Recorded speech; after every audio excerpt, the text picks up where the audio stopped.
Hola a todos, bienvenidos a Abra Palabra, un podcast realizado por el Centro de Producción Audiovisual de la Universidad de Manizales en conjunto a UMFM. Yo soy Lucas Cárdenas y me encuentro con una acompañante muy especial, con Irene López, que es abogada y especialista de Derecho en Familia. Hoy hablaremos un poquito sobre los divorcios, familias homoparentales y heteroparentales. Hola Lucas, gracias por tenerme. Bueno, cuando yo decido enfocarme por esta rama del derecho, lo hago porque en mi núcleo cercano empecé a ver mujeres que después de los procesos de divorcio terminaban más empobrecidas o más desfavorecidas. Entonces encontré algo por lo que trabajar, y era por la igualdad de las mujeres en los procesos de familia, y posteriormente me fui empleando por la igualdad de las mujeres en las relaciones familiares y en las dinámicas familiares. Entonces digamos que la igualdad de género históricamente pues es como una deuda que tiene la historia con las mujeres, y en las relaciones de familia aún más. Entonces cuando empecé a averiguar, como te digo, en este círculo cercano,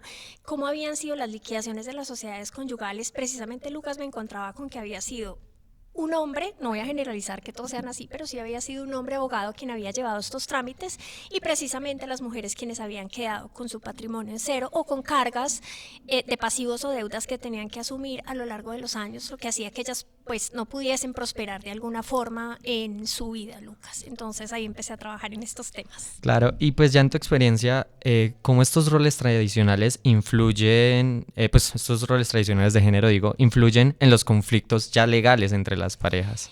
Mira, los roles que se asignan según el género están biologizados. O sea, la mujer, por el hecho de poder procrear, está destinada, su destino es criar, dedicarse al hogar, dedicarse al cuidado de los hijos, y esos roles están en un espacio donde no están los recursos económicos, o sea, la familia, el hogar.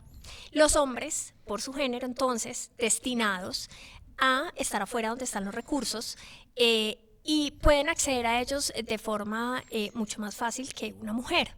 Entonces, en los procesos de divorcio y en las liquidaciones de las sociedades conyugales pasa que cuando está el quebrantamiento de la relación matrimonial, pues también hay un quebrantamiento de la dinámica económica, porque el hombre llega en el matrimonio a proveer, pero en el divorcio dice: chao, de aquí me voy, no te proveo más. Tú te quieres separar, pues yo no.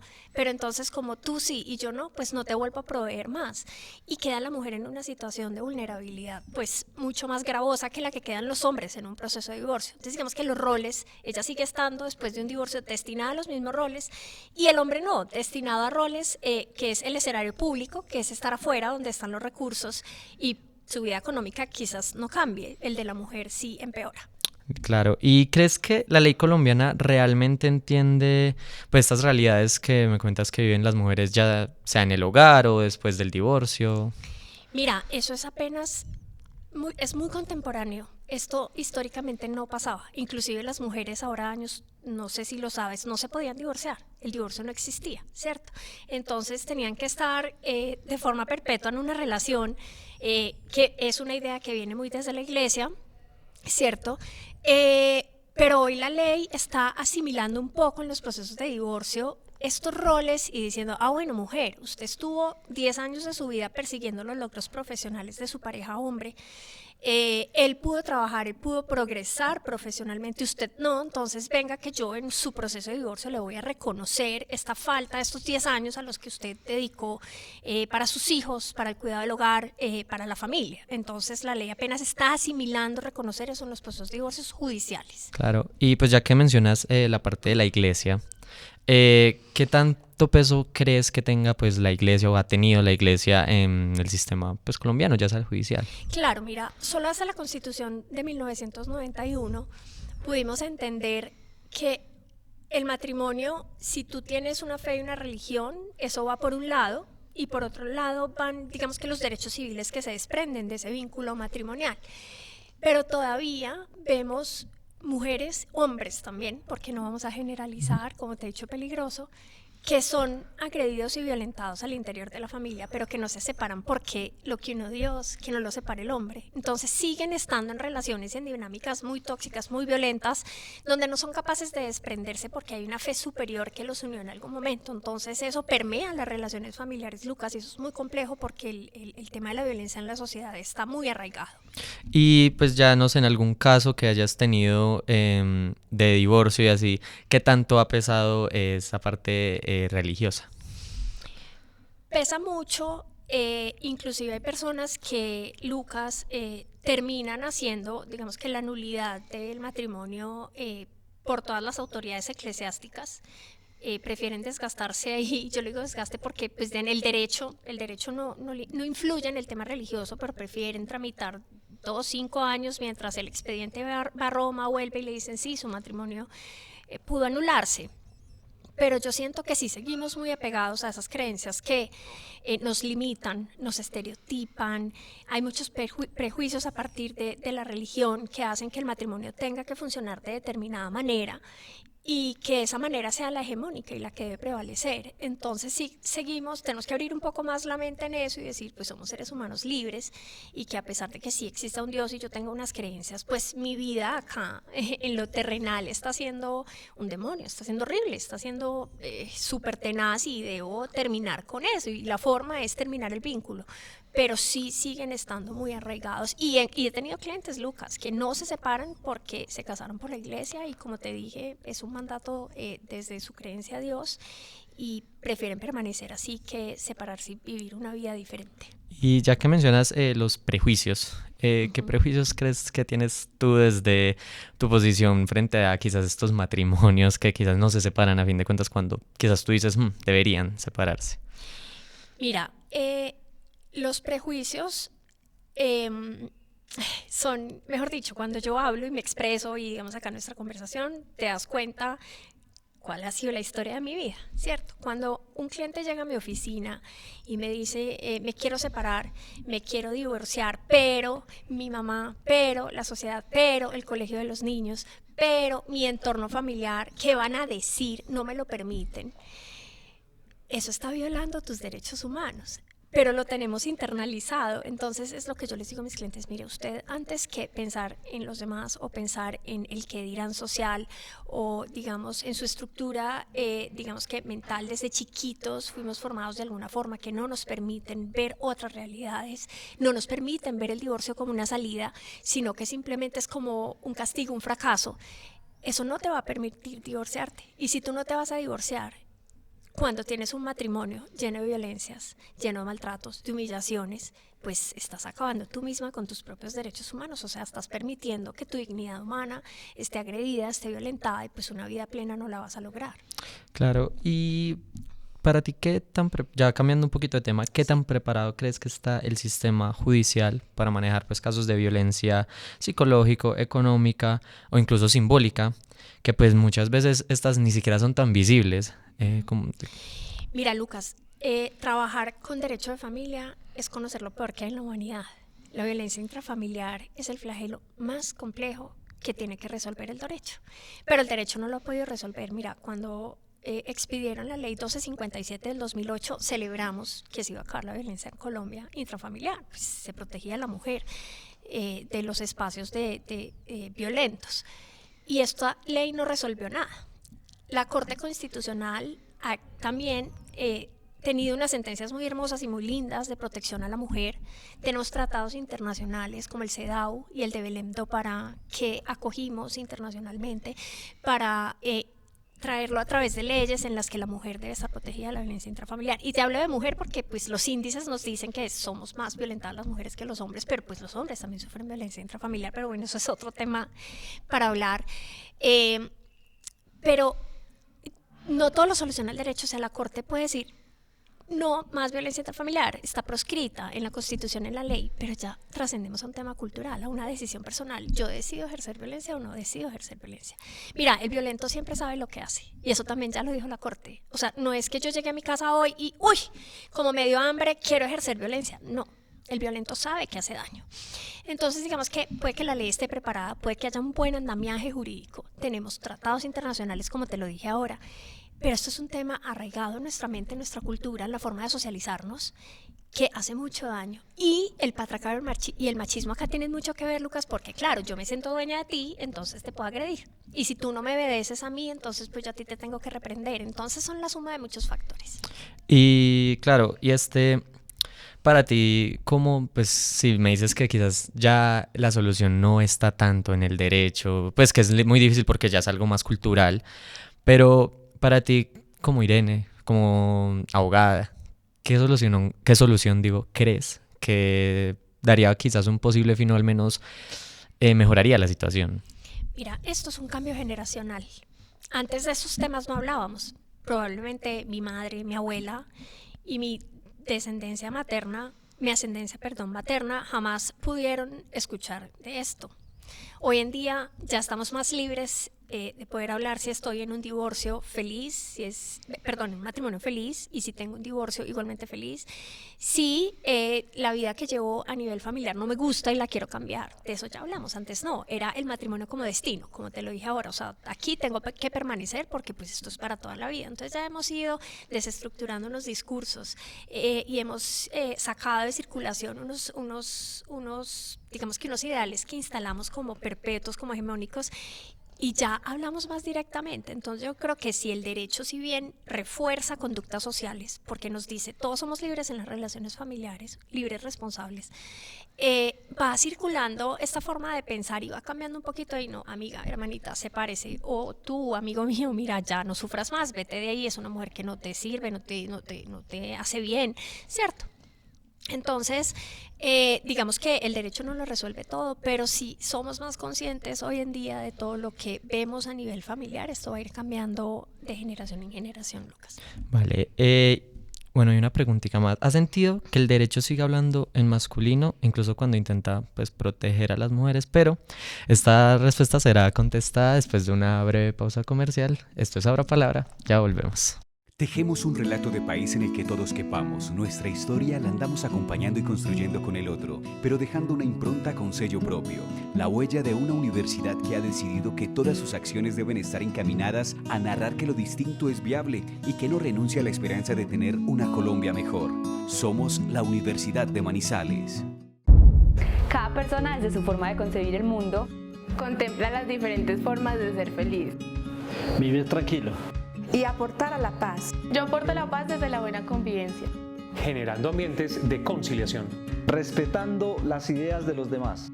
Teniendo buena comunicación.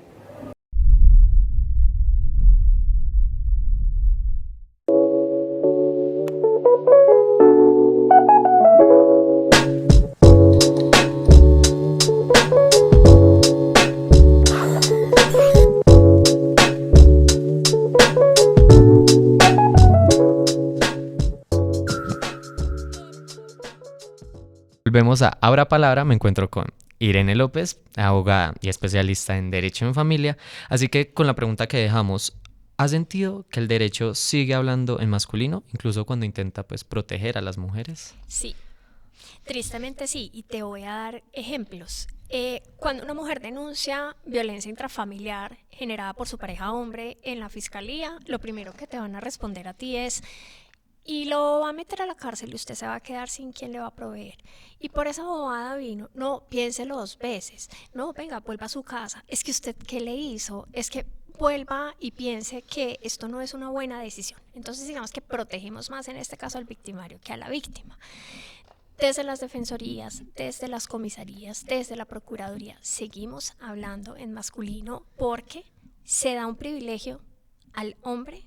Como, venga, pero pues es que fue usted la que provocó, fue usted la que inició, fue usted la que lo hizo reaccionar, y no nos ubicamos desde la víctima en el sentido de yo sufrí esto y necesito que lo observe. Entonces digamos que ahí el funcionamiento de la ley a través de sus operadores está mal operado, y está operado desde lo masculino, porque seguimos fijándonos desde usted fue quien provocó para que la violencia intrafamiliar se diera.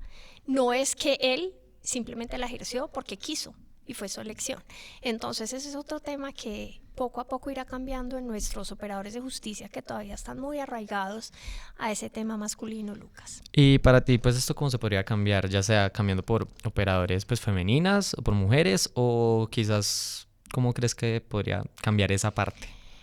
Mira, esa es una de las preguntas más difíciles que yo me hago en mi oficio, y yo muchas veces digo, ¿cómo vamos a acabar con esto? Porque tiene que ver, y te lo decía ahora, mucho con el patriarcado, ¿cierto? Hay un pacto patriarcal bajo el que funcionan los hombres, y pues bajarse de ahí es bajarse de privilegios. Entonces muchos no están dispuestos a verlo diferente. Entonces, cuando yo te digo que un hombre está en un proceso por violencia intrafamiliar ante la fiscalía y va a la cárcel, pues eso es un fracaso, pues porque es que ¿cómo? Si es que es hombre, ¿cierto? Pero no miramos la víctima de esto triunfó porque es que es una mujer que ha sufrido violencia históricamente.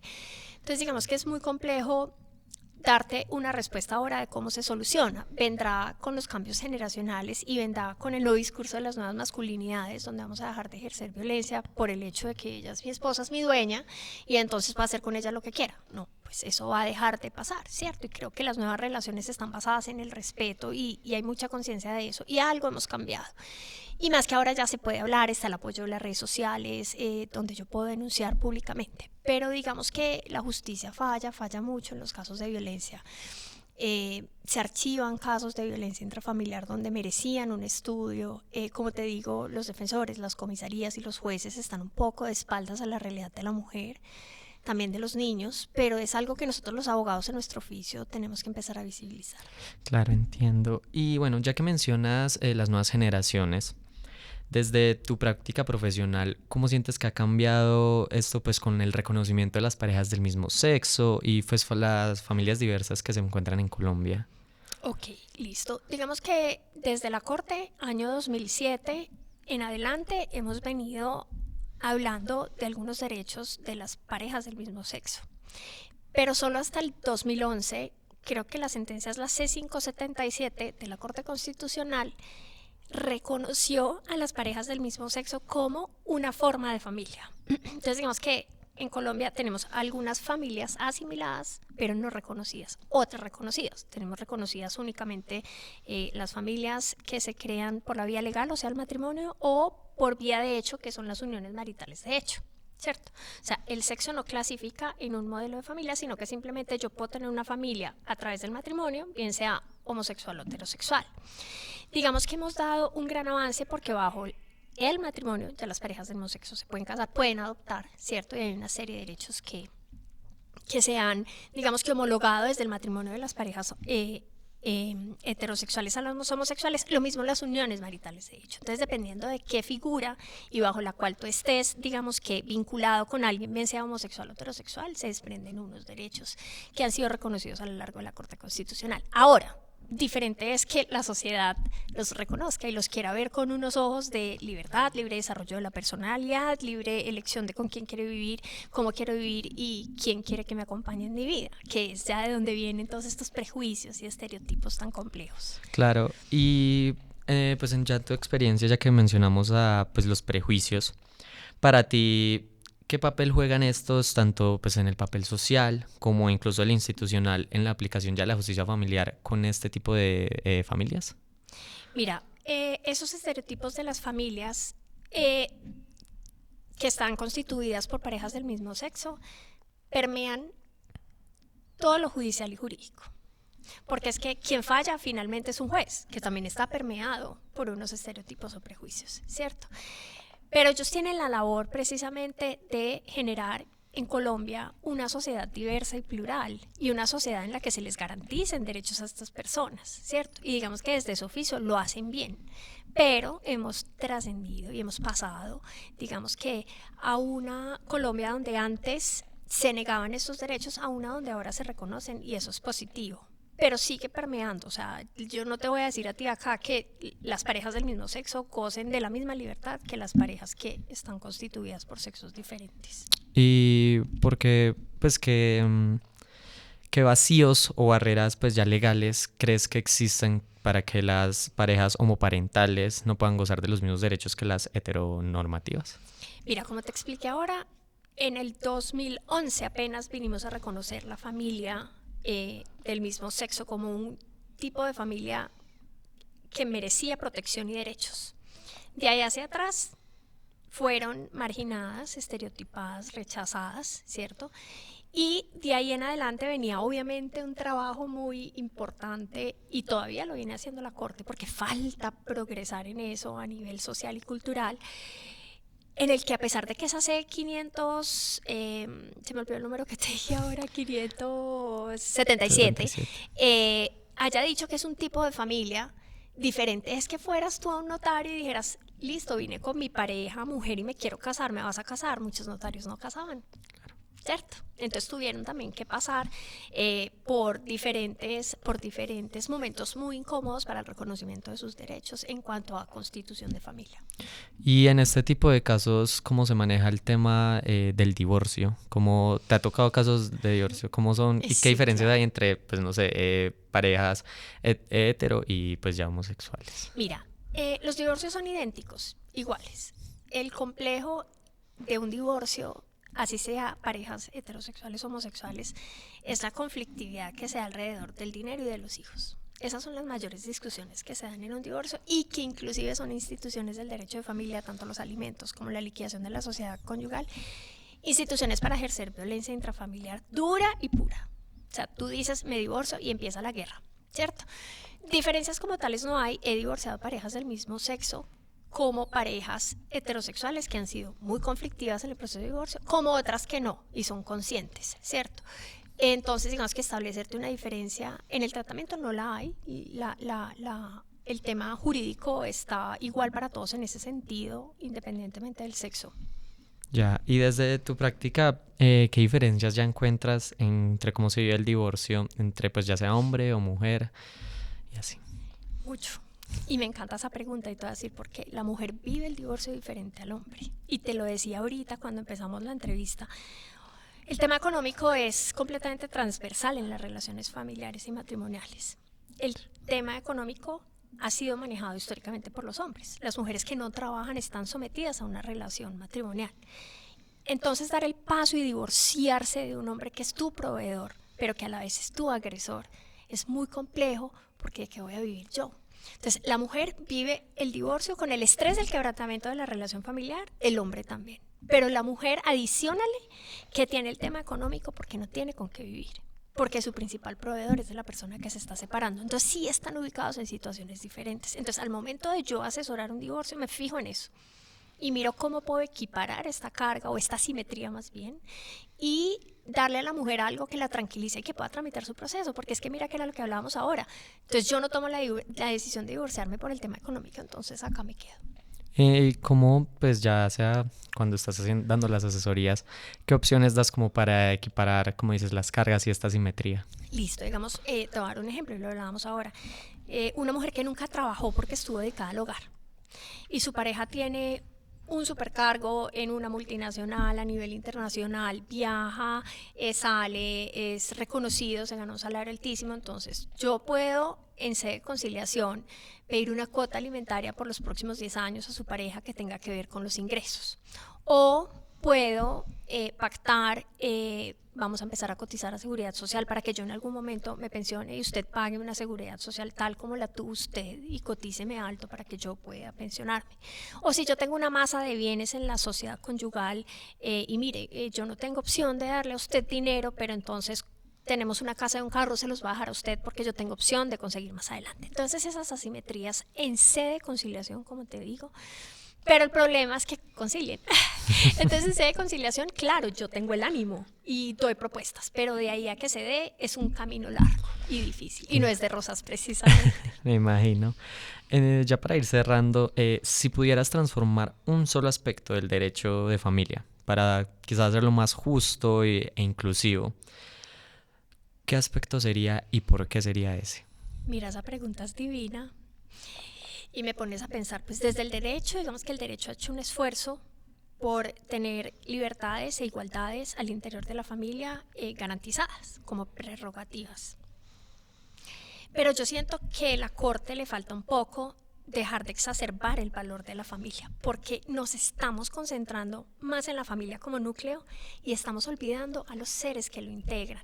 Y ahí tenemos derechos, y ahí tenemos libertades, y ahí tenemos sueños y queremos proyectarnos de alguna forma, pero la institución familiar, te lo prohíbe porque es que nosotros tenemos que ser la familia hegemónica, normativa, heteronormativa, nuclear y con hijos, y no podemos ser de otra forma. Y si usted quiere elegir ser de otra forma, pues no lo puede ser porque pues nos salimos de ese molde y esto va a ser tenaz y ¿qué dirán? Entonces volvemos a los estereotipos. Entonces ves, cuando sobrevaloramos la familia y decimos es que como fachada esto tiene que funcionar así, es como más se violan derechos humanos para mí, porque entonces de ahí no puedo salir, no puedo reclamar, no puedo hablar, porque qué tal le voy a dañar su imagen, es que qué tal, esta es la familia que a mí me enseñaron.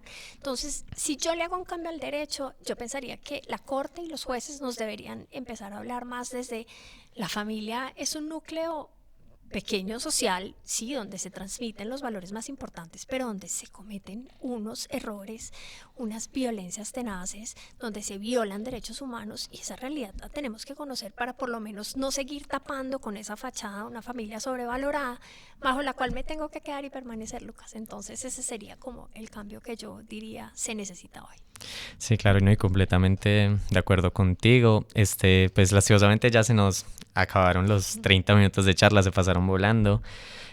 Muchísimas gracias por acompañarnos hoy. ¿Habría algún mensaje que te gustaría decir como antes de despedirte, ya sea del tema? Sí, yo quisiera, digamos que en torno al derecho de familia es que tenemos una normativa amplia. El tema de violencias es muy complejo, a pesar de que tengamos que ver casos que la Fiscalía archive, debemos denunciar las violencias. Las mujeres no están solas, y me refiero a las mujeres es porque es el grupo más vulnerado en la familia. Hay hombres también deben denunciar. Soy de las personas que piensa que la violencia no es dependiendo de quién provenga, o hombre o mujer, no, la violencia es violencia, y si el hombre es el agredido y la mujer es el agredido, el niño en mayor de edad, deben denunciar y deben ser protegidos. Entonces acudamos a esos mecanismos, denunciemos, hagámoslos públicos y no nos quedemos callados, porque es la única forma que vamos a ayudar a que esta sociedad progrese, Lucas.